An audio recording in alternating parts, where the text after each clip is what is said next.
세 번째 말씀, 하나님의 해결책에 관한 말씀입니다. 첫 번째 말씀은 어떤 제목이었죠? 하나님은 살아계시다. 하나님 살아계세요. 아시죠? 밖에 태양이 있는 것보다 더 분명한 것을 치우신 하나님은 살아계십니다. 그분을 성경 읽고 예배드리며 삶 가운데 만나고 계신지요? 그분은 살아계세요. 그분은 전능하신 분이시고요. 그분은 우리를 사랑하신 분입니다. 그럼에도 불구하고 세상은 왜 이렇게 고통과 악이, 절망이, 죽음이, 불행이 가득 차 있냐는 것이죠. 무엇이 문제인가? 무엇이 문제였나요? 지난주에 죄가 문제였습니다. 죄가 뭐예요? 죄는 하나님을 떠나서 자기가 신이 되어서 살아가는 삶입니다. 난 당신 같은 하나님 필요 없습니다. 난 당신이 살아계신지 안 계신지 알고 싶지도 않고, 살아계시더라도 내 인생 간섭하지 마세요. 그런 하나님을 향한 독립선언이고요. 하나님 없이 살기로 택하여 살아가는, 그래서 그 죄의 뿌리에서 많은 그런 죄의 열매들이 맺혔죠. 미움, 살인, 탐욕, 수많은 죄악들입니다. 오늘 세 번째입니다. 오늘 설교는 우리 스스로 욕망을 이기고 죄를 이기고 스스로 우리의 죄 문제를, 사망의 문제를 해결할 수 없다는 것이에요. 그래서 하나님께서 본인이 은혜로 해결책을 준비하셨다는 겁니다. 그에 앞서서 성경의 본문의 순서대로 중요한 것이 있는데, 내가 죄를 깨닫고 내가 절망적인 죄인임을 깨닫는 것, 그것이 필요해요. 그것이 없어서는 안 돼요. 그래서 제가 설교를 하는데, 오늘 제 설교의 가장 중요한 것은 오늘 설교입니다. 하나님께서 이 설교를 저로 하게 하시면서 저에게 주신 사명은, 우리로 모두 내가 죄인이라는 것을, 절박한 출구가 없는 죄인이라는 것을 깨닫는 거예요. 그것을 제가 잘 전할 수 있도록 여러분이 기도하는 마음으로 드시면 좋겠어요. 장기가 있습니다. 장기 드신 분 계시죠? 장기에 외통수라는 것 있어요. 장기에 외통수가 뭔지 아세요? 외통에 걸리면 피할 길이 없는 겁니다. 왕이 죽는 수예요. 다른 피할 길이 없어요. 죄라는 것은 우리에게 외통수예요. 다른 피할 길이 없어요. 지난주의 말씀처럼 죄라는 거대한 감옥이 지구고요. 출구가 없는 감옥이에요. 외통수에 걸려있는, 죄라는 외통수에 걸려있는, 우리가 하나님의 심판을 받고 영원히 멸망받을 수밖에 없는 그 죄 때문에, 그런 우리를 절박하게 깨닫는 것, 이것이 제가 오늘 말씀드리는 가장 큰 사명이고요. 여러분도 이것을 깨달으셔야만 됩니다. 여러분이 스스로 어떻게 생각하나요, 여러분? 나는 이만하면은 그냥 그래도 교회 착한 사람이야, 이렇게 생각 안 하시나요? 내가 그래도 이만하면, 신문에 나는 그런 많은 그런 폭력, 살인 사건을 보면, 뇌물 받고 그렇게 살아간 사람들 보면, 내가 이만하면 그래도 나도 괜찮은 사람이지. 내가 이만하면 감기 환자일 뿐, 이 정도야 없는 사람 있나. 문화 걸리는 것이지. 그 정도로 생각하시나요? 아니면 참 폐암 말기 환자로 더 이상 치료 방법이 없다고요. 죽는 것밖에 없다고요. 사실 그것보다 더 치명적으로요. 차라리 폐암 말기 환자가 되는 것이 낫죠.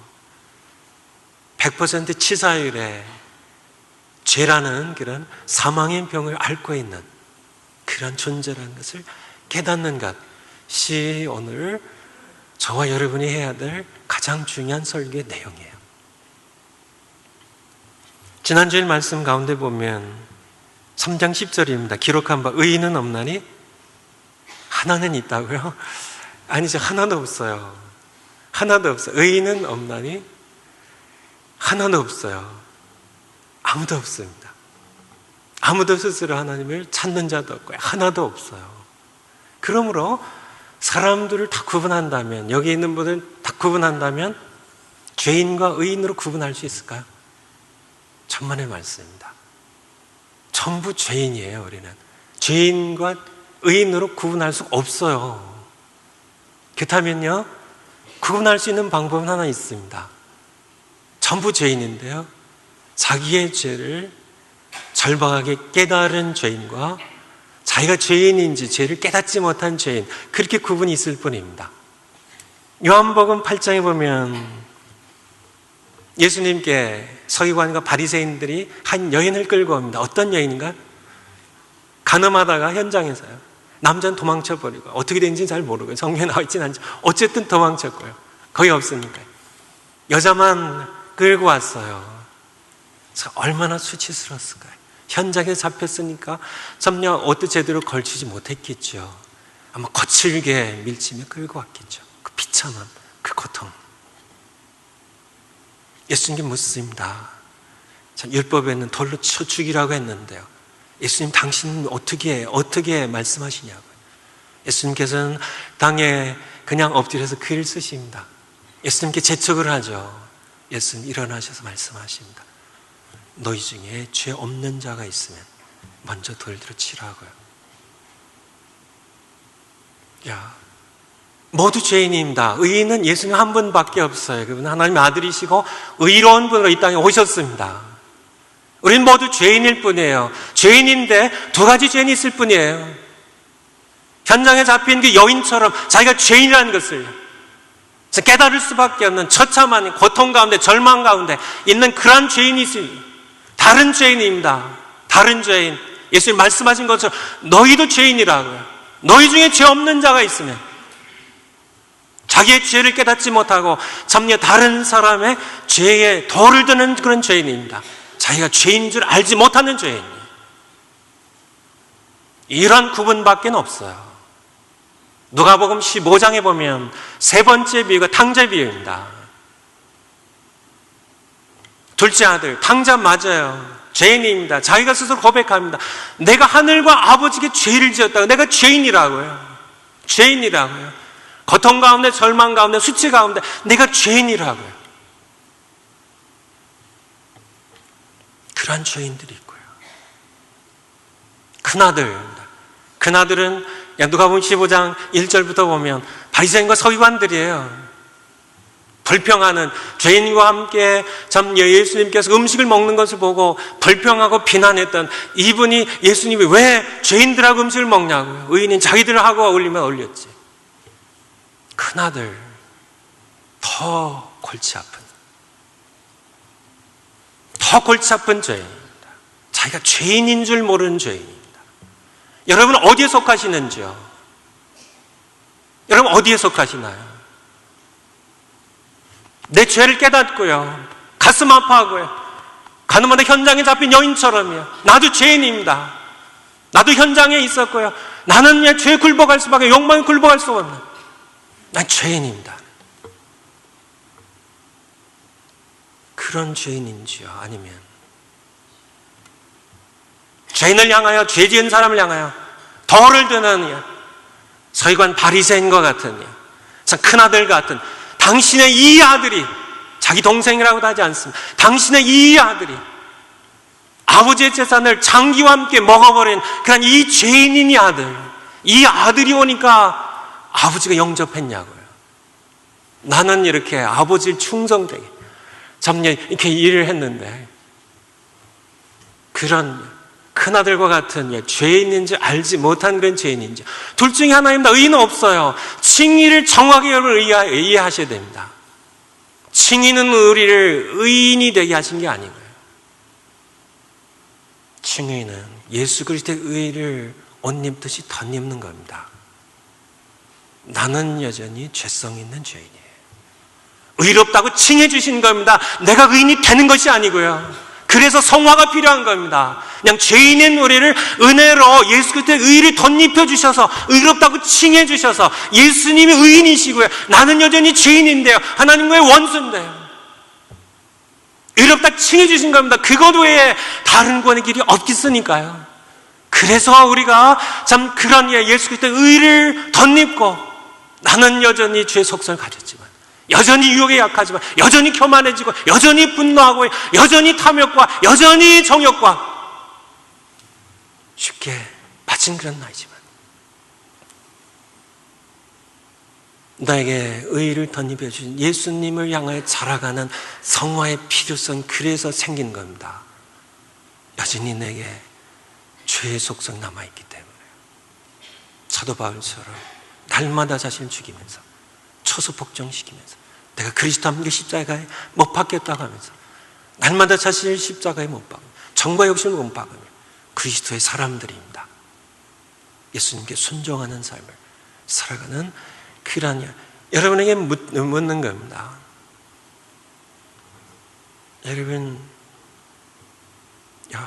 여러분 스스로 예수님의 구원의 의 없이 의인인 사람 계세요? 여러분이 죄인이라면 둘 중에 하나입니다. 내 죄를 깨닫고요, 전부 현장에서 잡힌 그러한 가늠하다 잡힌 여인처럼 나도 죄인, 그런 똑같은 죄인이라 깨닫고요. 누가복음 18장 한번 볼까요? 누가복음 18장 9절에 보면요, 누가복음 18장 9절입니다. 누가복음 18장 9절.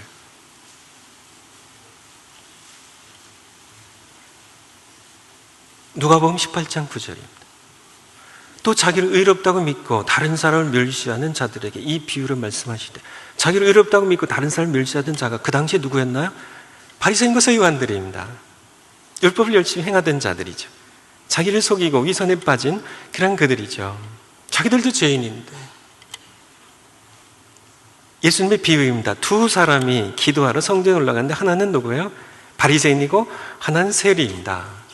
바리새인은 서서 따로 기도하여 가로되, 하나님이여, 나는 다른 사람들 저 죄인들처럼 토색, 불의, 간음하는 자들과 같지 아니하고 이 세리 죄인과도 같지 아니함을 감사하나이다. 나는 일에 2번씩 음식하고 또 소득의 11절 드리나이다. 스스로 의롭게 여기고 저기에 있는 저 죄인을 멸시하는. 그런데요, 3절에 세리는 멀리 서서 참 눈을 들어 하늘을 우러러보지도 못하고요, 다만 가슴을 치며 가로되, 하나님이여 불쌍히 여서 나는 죄인으로소이다. 난 죄인입니다. 하나님의 은혜가 없이는 나는 참 버림받고 멸망한 죄인입니다. 아무 소망 없는 죄인입니다. 난 죄인입니다. 난 죄인으로서 날 불쌍히 해주세요. 난 불쌍히 해주세요. 난 죄인입니다. 내가 너에게로는 이 사람이, 이 세리가 저보다, 저 바리새인보다 의롭다 하심을 받고 집으로 내려가니라. 의롭다 하심을 받고 집으로 내려간 자는 세리였다는 사실이에요. 스스로 의롭게 여기는. 여러분, 누가 다른 사람의 잘못에 대해서 참 나는 의롭기 때문에 돌을 드는 사람 계시나요? 여러분은 아직 여러분의 죄를 깨닫지 못한, 여러분의 죄에 대해서 절망해보지 못한 그런 죄인이에요. 그것이 필요하다는 얘기입니다. 내가 내 죄에 대해서 죄의 참혹함이요, 죄의 잔인성이요, 죄의 집요함이요, 참 죄의 절망이요, 참 그것에 대해서 내가 거기에 깊이 빠진 소망 없는 죄인이라는 그 비참한 상태를 내가 깨닫지 않고서는 우리는 십자가의 의미를 모르기 때문에요. 예수님 왜 이 땅에 오셨는지 우리가 알 수가 없기 때문에요. 세상은 여전히 자신만만해합니다. 예수님 찾지 않아요? 십자가의 의미 모릅니다. 죄가 뭔지 몰라서 그래요. 죄가 얼마나 잔혹한 것인지 죄를 감기 정도밖에 알지 못한 그런 상태에서는 하나님의 구속의 은혜를 받을 수 없어요. 필요성을 모르니까요. 나오지 않습니다. 감기 환자인데 뭐 좀 지나면 나을 건데 나오지 않습니다. 하나님의 참 은혜를 구하며 하나님께 절박한 마음으로 나를 불쌍히 해서 나 하나님의 은혜 없이는 멸망당할 나는 죄인입니다 하는, 결코 그렇게 하지 못해요. 세상의 모습이 여기 가운데도 마찬가지입니다. 하나님께서는 우리가 죄인임을 깨닫게 하기 위해, 죄를 깨닫게 하기 위하여 무엇을 주셨을까요? 율법을 주셨어요. 그래서 오늘 본문으로 들어갑니다. 율법을 주시니 20절에 그러므로 율법의 행위로 율법을 주셨어요. 그래서 율법, 하나님 주신 율법을 지킴으로 행위로 하나님 앞에, 그의 앞에 의롭다 하심을 얻을 육체가 없나니 율법으로는, 율법을 주신 목적은 죄를 깨달음이니라고 이렇게 말씀하고 계십니다. 예를 들어 한국에 마약을 누가 들여왔습니다. 사람들이 마약에 중독이 돼가요. 마약을 판매해요. 하지만 그 사람을 경찰에서 잡아다가 법정에 세울 수 있을까요? 법이 없으면 세우지 못합니다. 여러분 아시죠? 법이 없으면 세울 수가 없어요. 법이 없으면 재판할 수가 없는 겁니다. 그냥 하는 거죠. 그래서 어떻게 하죠? 얼른 국회에서 법을 만들어요. 그래서 법을 세워놓고 앞으로는 마약을 판매하면 15년 징역에 처한다고요. 중국은 마약을 판매하면 사형입니다. 여러분 하시나요? 법을 만들어 놓는 겁니다. 법을 만들어. 그러면 그 다음에는 심판한 근거가 생기는 거죠. 그게 말씀입니다. 하나님께서 율법을 세우신 것은요, 죄를 죄로 드러나게 하기 위해서요. 이것이 죄라고요. 하나님께서 죄는 원래부터 율법이 있기 전부터 죄지만은 율법을 세우심으로 하나님께서는 심판할 수 있는 근거를 모든 사람으로 하여금 19절에 있는 것처럼 입을 막고 난 몰랐습니다. 이게 죄인지 몰랐습니다 하는 그런 모든 사람들의 입을 막고 핑계를 막고 온 세상으로 하나님이 심판하러 있게 하려면 뭘 주셨다고요? 율법을 주셨어요. 율법입니다. 이 율법을 주시니 우리가 이 율법을 행함으로 우리가 의롭게 되게 하기 위해서 주신 것이 아니라 죄를 깨닫게 하시게 주셨다고. 그렇다면 율법의 핵심이 뭔가요? 마태복음 22장에 보면요, 37절부터 40절까지 보면 예수님 두 가지 계명을 말씀하십니다. 네가 마음을 다하고 목숨을 다하고 힘을 다하여 주 너희 하나님을 사랑하라. 이것이 크고 첫째는 계명이라고요. 그리고 내 이웃을 내 몸과 같이 사랑하라고요. 이 두 계명이 무엇이라고요? 온 율법이 거기서 다시 나오죠. 율법입니다. 이 율법과 모든 선지자의 강령이라고요. 율법의 핵심은 두 가지입니다. 율법을 통하여 법으로 우리에게 주신 계명은 두 가지예요. 가장 중요한 계명입니다. 하나님 사랑과 이웃 사랑입니다. 여러분 하나님 사랑 얼마나 하시나요? 하나님 여러분 마음 다해 사랑하시나요? 목숨 다해 사랑하시나요? 힘 다해 사랑하시나요? 여러분 노력해 보셨나요? 저도 부족하지만 노력했어요. 정말 제가 예배 시간에 찬송 한 곡 부를 때 정말 딴 생각하지 않고 찬송 1절부터 3절까지 정말 내가 마음을 다하고 목숨 다하고 힘을 다하여 하나님께 드려보려고 많이 노력했어요. 하지만 번번이 전 실패했어요. 여러분 어떠신가요? 오늘 하루에 이 예배를 드리면서 여러분이 정말 이 예배가 하나님께 온전히 드려질 수 있도록 마음을 다하고 목숨을 다하고 힘을 다하여 예배를 드리는 그러한 이 시간에 여러분이 딴 생각하지 않고 정말 내 마음을 하나님께 온전히 다 드리는 그런 거 한번 노력 한번 해보실까요? 아마 저처럼 여러분 실패할 겁니다. 우리가 그런 성품이에요. 찬송 1, 2, 3절, 3절까지가 아니라 한 절도 드리는 것이 힘들더라고요. 제가 온 마음 다해 하나님을 사랑하는 마음으로 온 마음 다해 드려오려 노력해 보니까 안 되더라니까요. 여러분 한번 해보시나요? 그냥 찬송했는데 그냥 내가 무슨 찬송했지? 여러분 이웃을 사랑해 보셨나요? 여러분의 몸처럼요. 여러분의 몸을 아끼는 것처럼요. 여러분의 지갑을 열어서요. 여러분의 시간을 내어서요. 정말 사람이 다리가 부러져 고통을 당해야 돼, 죽음을 당해야 돼, 내 손톱 밑에 가시 찔린 것만은 못한 그런 우리가 아닌가요? 우리 몸을 사랑하는 것만큼. 20세기에 있었던 그런 큰 사건 가운데 2차 세계대전 때 독일 국민이요, 나치 정권에 협력하면서 유태인을 600만 명 정도를 잔혹하게 살해했다고요. 그 고통. 그렇지만은 먼 곳에서 이루어진 일이니까요. 조금 더 가깝게요. 1979년부터 75년부터 79년까지요. 그때까지 3년 7개월 동안 캄보디아의 킬링 필드라고 이름 지어진 폴포트가 정권을 잡고 크메르즈라는 그런 좀 이렇게 무장한 그런 단체를 이끌면서 그 당시에 캄보디아의 국민이 600만 명이었다 그러네요. 근데 600만 명 가운데 동족을 200만 명을 살해했습니다. 3명 가운데 1명 죽였어요. 이를 말할 수 없느냐. 막 그런 우물에 그냥 사람들의 뼈들이 막 머리에 이렇게 도끼 자국이 있고 한글한 뼈들이. 제가 보니까 제 대학교 다닌 고 때더라고요. 75년도에. 제가 그들의 고통을 아파하지 않았어요. 더 가깝게요. 1994년 4월 6일부터요.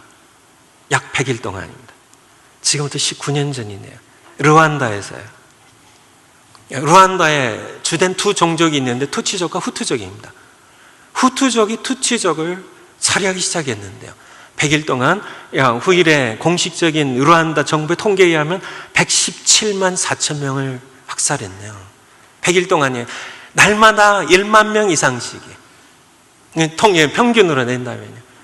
참 100일 동안 100만 이상의 동족을 학살하는, 바로 함께 같이 음식을 먹었던, 바로 함께 학교에 다녔던 그런 동족들을 100만 이상을 학살하는 그런. 그때 우리 김병정 전사님 바로 그 아픈 고통을 듣고 우리 아프리카에 가셔가지고 섬겼던 그런 소식들이 함께 듣죠. 그들이 그렇게 고통을 당할 때 우리는 함께 그 고통을 나누었냐는 그런 얘기입니다. 현재 진행되는 겁니다. 르완다에 정부군과 반군이 지금 싸우고 있어요. 그래서 지금 사상자들이 10만 명에 육박한 사상자들이 생겼고 수백만 명의 사람들이 레바논으로 요르단으로 난민으로 피난 가 있는 상태입니다. 지금 진행되는 사건이에요. 여러분이 그들의 여러분의 아픔을 느끼고 계신지요? 여러분이 그들을 위해 기도하는 그런 마음이 얼마나 진실하신지요? 여러분들이 그들을 위해 지갑을 여실 수 있는지요? 마음선교회가 그들을 향해 단기 선교팀을 갔다 오곤 해요. 우리 동족의 문제로요. 1990년대 우리 북한 땅에 좀 흉년과 홍수가 겹쳤습니다. 정확한 통계 하나님만 아세요. 가장 적게 잡는 통계가 30만 명이고요. 많이 잡는 통계가 300만 명이더라고요. 어쨌든 30만 명에서 300만 명이 죽었겠죠. 굶어 죽느니요. 참 그것을 우리가 기사로 봤습니다.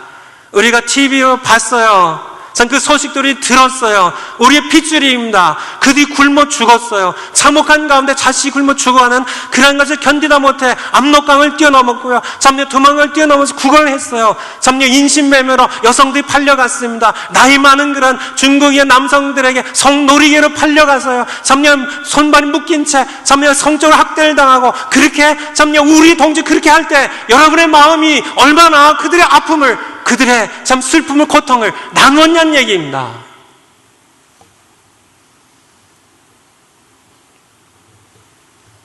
우리 해야 되는데 탈북자들이 10만 명 이상이 언제 체포될지 모르고 북송될지 모르는 고통 가운데 중국 땅을 헤매고 다니는 그런 이 시간에 우리는 우리의 직업을 열어서 실제로 내 몸을 내가 아끼는 것만큼 이웃을 사랑하냐는 얘기예요. 우리가 우리를 너무 과대평가, 죄를 너무 과소평가하는 경향이 있습니다. 우린 뼛속까지 이기적이냐. 저희 큰아들 얘기를 전에도 한번 드린 것 같은데, 본인이 이렇게 봉투에 아무 이름을 안 쓰고요. 몇백 불 넣어가지고 교회를 섬기는 어떤 분에게 드렸다 그래요. 몰래 그분의 책상에 딱 놓고 그리고 살짝 나왔습니다. 그리고는 너무 힘들다고 엄마한테 제 아내에게 한 얘기예요. 참 그것을 이분이 설교 시간에 누가 자기 책상에 놓고 갔대요. 제 마음 가운데 자기 마음과 싸운 겁니다. 참 내가 거기다 놨어요 하는 걸 말하고 싶어가지고요. 그게 너무너무 힘들더라고요. 그걸 이기는데 참 내가 했어요 하는 말 하고 싶어가지고요. 막 그시 자기도 자기가 웨이터도 하고요. 식당, 일본 식당에서 학교에서 이렇게 교사 보조도 하면서 자기도 힘들게 모은 그런 몇백 불을 이름 없이 사랑하는 게 자기 이름을 과시하고 욕망이죠. 우리의 교만, 참 분노, 우리의 탐욕, 탐식, 나태, 정욕, 시기, 남의 불행을 딛고 행복해하는 그런 우리, 참 남이 다 잘 안 돼야 비로소 내가 참 행복을, 희열을 느끼는 그런 우리의 속성, 뼛속까지 우리 탐욕, 참 그렇게 내가 무엇을 희생한다 할지라도 그것을 통하여 나의 이름이 드러나기만 하는 그러한 것은 우리 모두 마찬가지라는 얘기입니다. 저를 포함해서요. 여러분 기도 30분 하시겠어요? 연속극 2시간 보시겠어요? 우리는 그런 사람입니다. 우리의 속성은 하나님 없는 곳에 더 편애하고 더 즐기는 그것이 더 쉬운 그런 우리의 속성입니다. 바로 첫 번째 드리는 말씀입니다. 이 주배 설교 한번 보시죠. 율법의 행위로 그 앞에 의롭다 하심 얻을 육체가 없나니 율법은 죄를 깨달음이니라. 율법의 역할입니다. 율법은 하나님 앞에 우리를 의롭게 세우지 못합니다. 한번 여러분 계명을 지켜서 여러분이 하나님 앞에 구원을 받을 만큼 의롭게 한번 살아보실까요? 그렇게 될 수가 없어요. 오히려 우리로 죄를 깨닫고 우리가 하나님의 심판 아래 있음을 우리로 알게 하는 겁니다. 심판 아래 있음을. 두 번째, 그러기 위해서는 우리는 계명을 지키기 위하여 죄와 욕망과 싸워봐야 돼요. 죄와 싸워야만 됩니다. 세 번째, 많은 사람들이 죄와 싸우지 않는다는 것이. 싸우면 두 길로 드러나는데요. 여러분 죄와 싸워보셨나요? 여러분 욕망과 싸워보셨나요? 욕망이 잉태한 죄와 싸워보셨나요? 계명을 지키기 위해 싸우셔야 됩니다. 제가 참 7가지 치명적인 죄 설교하면서 숙제 가운데 권투 동영상 보기 숙제를 내드린 적이 있는데요. 권투 동영상 숙제로 보신 분 혹시 계시나요? 안 보신 분들 어떻게 되셔야 될까요? 얘기하셔야 되겠죠. 전 봤어요. 참 이렇게 많은 사람들이 죄와 싸우기 위하여 링에 올라가지 않아요. 링에 올라가서 권투 선수요, 죄와 싸우는 겁니다. 죄가 얼마나 속임수에 능하고 죄가 얼마나 날렵하고요, 죄가 얼마나 잔혹한지요. 죄와 한번 싸워보는 겁니다. 참 잠깐 한눈 팔면은 턱으로 펀치가 날라오고 옆구리에 아픈 펀치가 날라와서 나가 떨어질 수밖에 없는 죄와 싸워 보셔야만 됩니다. 내가 선을 행함으로 죄에게 일격을 가할 수 있지만은요, 내가 계명을 지킴으로 말미암아 죄를 싸울 수 있지만은 죄가 나를 이기고 마는, 나를 넉다운 시켜버려 마는, 링 위에 나를 뻗게 만드는 하나님, 난 이런 사람입니다. 하나님의 은혜가 필요함을 거기서 깨달아야 되는데요, 많은 사람들이 링 위에 올라가지 않아요. 계명을 지키기 위하여 죄와 싸우지 않습니다. 죄가 던져주는 유혹과 미끼를 받아먹을 뿐이요, 적당히 누릴 뿐이요. 그런 사람들은 내가 율법을 지켜서 의의를 얻을 수 없는 죄인의 불가능한 사실을, 난 죄와 싸워서 이길 수 없는 그러한 존재라는 것을 알지 못합니다. 나가 떨어져 봐야 돼요. 죄와 싸워봐야 돼요. 계명을 지키기 위하여, 내가 욕망을 죽이고 내가 정말 죄와 싸우는, 내가 선을 행하기 위하여, 하나님을 사랑하기 위하여, 내가 이웃을 내 몸처럼 사랑하기 위하여, 내가 내 욕심과 내 죄의 세력과 스스로 회방하는 세력과 내가 링 위에 올라가서 싸워보지 않고서는요, 내가 죄와 싸워 이길 수 없는 죄인임을 알지 못해요. 너무나 많은 세상 사람들 말할 것 없고요, 그들은 말할 것 없고요, 죄와 싸우지 않죠. 그들은 오히려 적당히 죄를 즐기는 그런 사람들인데요. 바로 여기 있는 하나님의 자녀인 여러분들조차도 죄와 싸우지 않아요. 링 위에 올라가지 않습니다. 하지만 링 위에 올라가 봐야 돼요. 율법 주셨습니다. 지키라고요. 지키기 위해 참 내가 노력하는, 하나님 사랑에 노력하느냐, 정말 내 이웃을 사랑하기 위해 정말 내가 순수하게 내가 사랑할 수 있는지, 내 지갑을 열 수 있는지, 내가 시간을 쏟을 수 있는지 내가 한번 그렇게 싸워봐야만 비로소 우리는 내가 하나님의 은혜가 필요한, 하나님의 참 은혜가 필요한, 나 스스로 나를 구원할 수 없는 죄인임을 죄에 나가 떨어 봐줘야만, 너가웃이 되어봐야만 내가 할 수 있다. 그래서 율법을 주셨어요. 율법을 행하더라고요. 그러면 죄를 깨닫게 되기 때문에요. 죄를 깨닫는 사람은 복 있는 사람입니다. 아시죠? 죄와 싸워가지고요, 죄에 판치했어요. 사도 바울처럼 선을 행하려는 그러한 법이 내 안에 있는데요, 내가 선을 행하기 원해요. 수많은 번번이 죄에 패배해서 죄 포로가 끌려가며 죄를 찌끔하는 자신을 보며 오란한 권고한 사람입니다. 누가 이 사망의 몸에서 죄와 싸워본 사람만이 참 자신의 권고함을, 자신이 사망의 몸임을, 죽음의 노예가 되어 있는, 죄의 포로가 되어 있는 자기를 발견하며, 하지만은 그 사람은 복 있는 사람입니다. 비로소 하나님의 은혜를 구하게 돼요. 비로소 십자가의 의미를 비로소 아는 겁니다.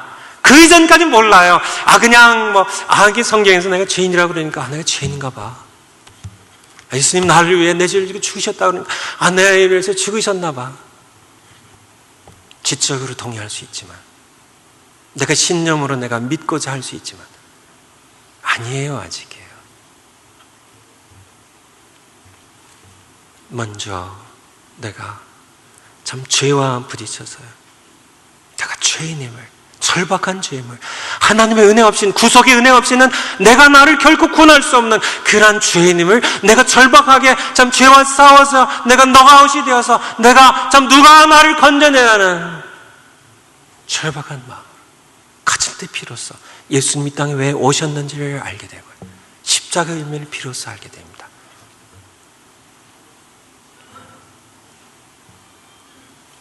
여러분이 생각한, 여러분은 어떤 분이신지요? 그래서 내가 감기 환자가 아니라 하나님의 구속의 은혜 없이는 날 결코 구원할 수 없는 절망적인 죄인이라는 사실을 여러분들이 인정하시고요, 두 번째 단락으로 들어가시기 바랍니다. 이제는 율법에 하나님의 다른 한 의가 나타났습니다. 곧 예수 그리스도를 믿음으로 말미암아, 제가 중요한 것들을 좀 영어로, 맨 위에는 law라고요, 율법에 대해서 하나님의 의입니다.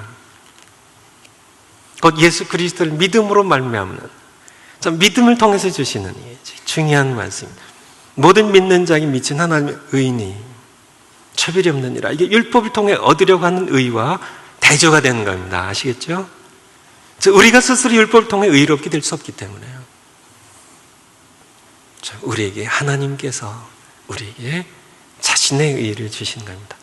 모든 사람이 죄를 범하였으며 하나님의 영광을 이루지 못하더니 그리스도 예수 안에는 구속, 리뎀션, 중요한 단어입니다. 구속으로 말미암아 하나님의 은혜로 값없이 의롭다 하심을 얻은 자 되느니, 우리를 의인으로 만들어버린 게 아니라 의롭다 칭해 주신 겁니다. justification, 칭의예요. 의를 덧입혀 주신 겁니다. 되느니라. 이 예수를 하나님이 그의 피를 인하여 믿음으로 말미암아 화목 제물로요, 우리를 위한 sacrifice of atonement, 속죄 제물로, propitiation, 대속 제물로요 세우셨으니, 이는 하나님께서 길이 참으신 중에 전에 지은 죄를 간구하심으로 예수 그리스도의 우리 죄를 지고 대신 죽으신 하나님의 의는 죄인인 우리를 죄를 심판하셔야만 되는 의입니다. 심판하셔야만 돼요. 그것을 넘어갈 수 없는 의예요. 그래서 우리에게 하나님의 진노의 심판을 쏟아 부으셔야만 돼요. 그런 하나님의 의입니다. 그런 하나님의 진노를, 우리의 죄를 향한 하나님의 심판을 자기 아들에게 쏟아 부으신 겁니다. 참, 내게 쏟아 부으셔야 할 하나님의 의의 심판을, 내 죄를 인하여 참 대신 죽으시는, 내 죄를 지고 대신 죽으신 하나님의 아들, 갈보리 언덕에 십자가의 화목제물로, 속죄제물로 죽으시는 자기의 아들, 그 아들의 하나님의 진노의 잔을, 하나님의 심판을요, 죄의 형벌을 그의 아들에게 쏟아부으시고, 그수 말미암아 자신의 의를 충족시키시고, 그의 아들이 성취하신 의를 우리에게 덧입혀 주시는, 값을 치우시는 것, 시바로 하나님께서 우리를 위한 해결책입니다. 우리가 아직 우리 스스로 해결책을 마련할 수 있다고 생각하는, 막연하게 된지 자신만만하게 된지, 내가 스스로 해결책을 마련할 수 있다고 생각하는, 내가 그래도 의의가 있다고 생각하는 한, 다른 어떤 그런 출구가 있다고 생각하는, 우리는 하나님의 해결책을, 구속의 은혜를 받지 않습니다. 모든 것이 다 끊어진 절박한 상황 가운데 다른 구원의 길이 없을 때, 그것을 깨달을 때 우리는 하나님의 구속의 은혜를 향하여 천부의 의지 없어서 선들과 갑니다. 항복을 회개하며 하나님께 나갈 수 있는 겁니다. 구속이라는 의미는 구약시대, 야, 너가 노예가 되었어요. 아니면 전쟁 포로가 되었어요. 일평생 참 채찍과 사슬 밑에 포로로, 참 노예로 그렇게 살다가 죽을 수밖에 없는 그러한 사람을 다른 제3자가요, 값을 치르고 해방시키고 구원하는 것을 구속이라 그래요. 죄의 노예가 된, 사망의 노예가 되고 포로가 된, 사망의 몸에 갇힌 그러한 우리를 하나님께서 값을 치우셨습니다. 그의 아들의 십자가에 필려 죽으심으로요. 그것을 구속이라 그래요. 그것을 구속의 은혜라고 합니다. 기독교 신앙과 세상의 모든 종교를 구분하는 절대적인 차이가 있는데요, 오늘 설교 요약의 괄호는 딱 하나예요. 기독교 신앙이 있습니다. 기독교 신앙이 참 살아계신 참분 창조자 하나님, 그 하나님을 믿는 그런 기독교 신앙이 있어요. 그리고 세상에 많은 종교들이 있습니다. 많은 종교들, 기독교는 종교 중에 하나가 아니라고요. 많은 종교들, 참 사람에게 시작된 참 많은 종교들, 어떻게든지 율법을 행함으로요, 나름대로 모두 율법들을 갖고 있고 율법 행함으로 구원에 이르려고 하는 그런 많은 종교들과 절대적인 차이 한 가지가 있는데, 그것이 무엇일까요? 괄호 안에 뭐가 들어가야 될까요? 그것은 바로 은혜라는 단어입니다. 은혜. 하나님의 은혜로 값없이 의롭다 하심을 얻은 자 되었느니라. 하나님의 은혜입니다. 세상의 모든 다른 종교는 은혜가 없어요. 스스로 자력정열, 본인들이 선을 행하고 도를 닦아야 되고 금욕 생활해야 되고 참 많은 그런 여러 계명들, 참 율법들 지킴으로 스스로 의를 이뤄가는 고행의 과정이고 힘든 과정이고, 자, 내가 진짜 구원 받을지 모를지 늘 불안 가운데 망설이며 살아가는지만은 그것이 아무 의미가 없다는 것을 깨달을 때 얼마나 허무하고 고통스러울까요? 사람이 사람을 스스로 구원할 수 없기 때문에 링 위에 한번 올라가 보세요. 아까 빼놓은 것이 하나 있는데요, 정말 이렇게 첫 번째, 세 번째, 작은 세 번째입니다. 많은 사람들이 죄와 싸우지 않아요. 싸우면 두 개의 길이 드러납니다. 두 개의 길이 드러나요. 무엇일까요? 하나는 링에 올라가 보면요, 싸워보면요, 하나는 나가 떨어져서요, 자신이 절망적인 죄임을 깨닫는 거고요. 사도 바울처럼요. 사도 바울처럼. 누가복음 18장의 세리처럼 자신 죄인을 깨닫는 거고, 다른 하나는 바리새인처럼 위선자 길을 걸어가는 겁니다. 링 위에 올라가지만은 죄와 싸우지 않아요. 권투시합 안에 오히려 자신을 위선자로, 사실은 죄와 싸우지 않고요, 링 위에서 죄와 타협하는 위선자의 길을 걸어가. 둘 중에 하나로요. 둘 중에 하나로. 그러한 참 죄와 싸우는 그러한 가운데 우리는 하나님의 은혜 없이는 구원받을 수 없어. 그 은혜입니다. 이 은혜, 정말 은혜를 깨달으셨나요? 하나님의 구속의 은혜를, 십자가를 통해 우리에게 베푸신 용서의 은혜를요, 우리를 죄의 사슬에서 풀어주시는 그러한 이 은혜를 여러분이 깨달으셔야만 됩니다. 그래서 깨닫기 위해서는 앞서 말씀드린 것처럼 죄의 심각성을 깨달으셔야만 해요. 십자가의 구속의 은혜를 깨달을 수 있어요. 그래서 은혜입니다. by grace입니다. 하나님의 은혜로 우리를 값없이 의롭다 하시는 이 은혜, 이것이 기독교 복음이에요. 이것이 기독교 신앙의 참 가장 중요한 것입니다. 하나님의 은혜로요, 나는 죄인인데, 나를 스스로 구원할 수 없는 절망된 죄인인데, 하나님의 진노의 잔을 마셔야 되는 죄인인데, 하나님의 은혜로 이 감격이죠. 십자가를 통하여 베푸신 하나님의 은혜를. 로마서 5장 20절에 보면, 로마서 5장 20절입니다. 율법이 가입한 것은 범죄를 더하게 하려 함이라. 아까 설명드렸죠. 죄는 여전히 율법 전에도 있었지만은 율법을 하나님께서 우리에게 더해 주심으로 죄는 더해집니다. 그것을 더 선명해지고 더 많아져요. 하나님의 계명도 어겼고 죄도 지었으니까요. 그러나 죄가 더한 것에 은혜가 더욱 넘쳤나니, 내가 죄를 깨닫고요, 참 그 죄 가운데 내가 절망적인 상태임을 내가 발견할 때 나는 하나님의 은혜를 사모하게 되고 그곳에 죄가 넘치게 됨을, 은혜가 넘치게 됨을 성경 우리에게 말씀해 주겠어요. 여러분 어떤 상태 계신지요? 구속의 은혜를 믿음으로 받지 못하고요, 유대교와 그의 모든 종교들처럼 율법을 행함으로 구원에 도달하는 율법주의가 교회 안에서 지금도 발견된다는 사실입니다. 여러분, 세상 사람들은 말할 것 없고요, 권선징악이에요. 권선징악. 그냥 율법주의입니다. 말할 것 없고요, 좋은 것이 좋지만은 사실 구원할 수 없어요. 인간은 뼛속까지 이기적이고 죄성이기 때문에.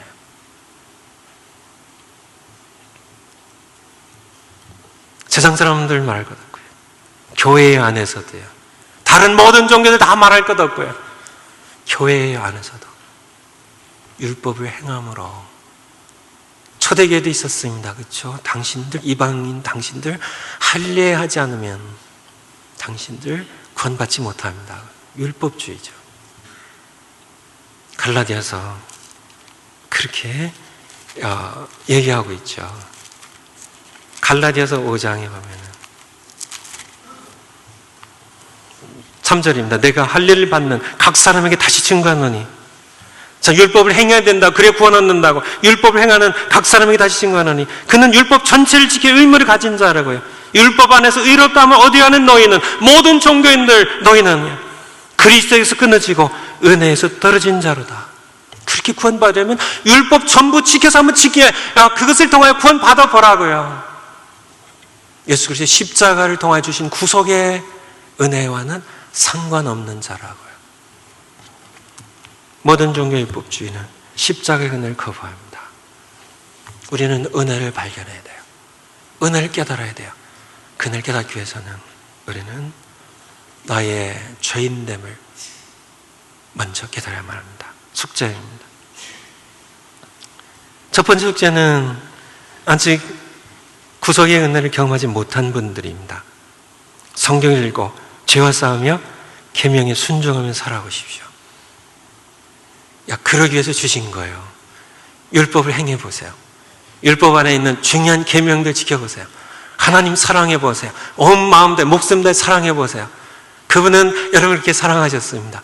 이웃을 내 몸처럼 사랑해보세요. 정말 깨끗한 마음으로, 기쁜 마음으로 이웃을 한번 사랑해보세요. 여러분의 지갑을 열어보세요. 여러분의 시간을 들여보세요. 참 여러분이 사랑해보세요. 여러분의 정욕과 싸워보세요. 여러분의 탐욕과 싸워보세요. 여러분의 시기심과 싸워보세요. 싸워보셔야 됩니다. 싸워보세요. 링 위에 올라가 싸워보세요. 꼭 하셔야 돼요. 그러면 둘 중에 하나입니다. 근데 위선자에게 그러지 마시고요. 자기를 적당히 의롭다 하면서 죄인을 멸시한 위선자 길로 걸어가지 마시고요. 여러분이 솔직하게 죄에, 여러분의 욕망에 넉다운이 되셔가지고 절망적인 죄인임을 깨닫는 과정을 여러분 걸어가시 바랍니다.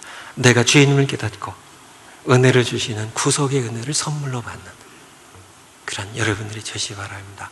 그래서 일주일 동안 아직 참 십자가의 의미를 내 가슴에 와닿는, 정말 내가 눈물로 참 내가 받아줄 수밖에 없는 그런 죄의 절박함을 깨달아 보는 겁니다. 그래서 주와 함께 싸워보신 겁니다. 링 위에 올라가서 싸워보세요. 사랑을 실천해 보세요. 계명을 지켜보세요. 참 죄가, 욕망이 나를 정신없이 나를 두들길 겁니다. 나가 떨어져 보세요. 절망 가운데 절망을 느끼고 오세요. 두 번째는 구속의 은혜를 경험하신 분들입니다. 여러분이 구원받은 후에요, 더 이상 예수님의 은혜가 필요 없다고 생각하세요? 지난주에 말씀드린 것처럼 예수님의 은혜가 없이는 여러분 즉시 추락입니다. 죄인으로요. 요한복음 15장 5절을 보면 나는 포도나무에 너희는 가지니, 나는 포도나무에 너희는 가지니, 예수님께 속한 가지가 된, 예수님께 속해 있는 그런 신자들에게 하신 말씀은 나는 포도나무면 너희는 내 가지라고요. 저가 내 안에 가진, 여러분이 예수님 안에요. 여러분이 예수님이 여러분 안에 있으면 이 사람과 하실만이 맨날 나를 떠나서는 그가 아무것도 할 수 없다고요. 그 말씀 무슨 말씀인가요? 구원받은 이후에도요. 구원받은 이후에도 여러분 예수님이라는 포도나무에 붙어있지 않으면, 그분의 은혜 없이는 여러분은 곧장 죄로 추락할 수밖에 없는 그러한 우리라는 사실을, 여러분 성경 안 읽어도 신앙생활 잘할 것 같으세요? 천만의 말씀입니다. 기도 안 해도 여러분들이 참 예수님 덧입혀 주신 의의 옷 입고 여러분이 의인의 삶을 살아갈 수 있을 것 같아서 천만의 말씀입니다. 아니에요. 아니에요. 끊임없이 우리는 예수 그리스도의 은혜에 붙어 있어야만 돼요. 끊임없이 우리는 그분 안에 거해야 되고요. 그분이 내 안에 거하시며 그분의 계명대로 살아야 되고, 그래서 그분을 의지하며 살아야 되고, 그분과 떨어지는 순간 우리는 아무것도 할 수 없는 죄밖에 지을 수밖에 없는, 그러니까 우리를 기억하시면서 성경 읽으시고요. 성경 읽으세요. 새끼 양식보다 성경을 더 중시해야 됩니다. 아시겠죠? 성경이 더 중요해요. 성경 읽을 시간 없으면 밥도 들지 마세요. 밥 먹으려고 성경 읽는 거 빨리 해치우지 마시고요. 성경 읽으셔야 돼요. 말씀드린 대로 8월 달에 설교 본문이 될 텐데요. 하나님께서는 40년 동안 사람이 떡으로만 살 수 없는 존재를 가르치기 위하여, 그냥 그렇게 신명기 8장 3절이 나와 있잖아요. 하나님의 입에서 나온 말씀으로 사는 존재인 것을 가르치기 위해 40년 동안 거기에 그렇게 문맥 그렇게 나와 있어요. 한번 보세요. 그렇게 해서 여러분이 변화되어서 예수님을 구원받았고요. 내가 예수님을 향해 성화의 과정을 닮아가는 그런 과정을 겪으면 내 변화된 모습을 통하여 내가 만난 하나님을 세상에 전하신 여러분의 삶이 되시기를 축원을 드립니다. 기도하시겠습니다.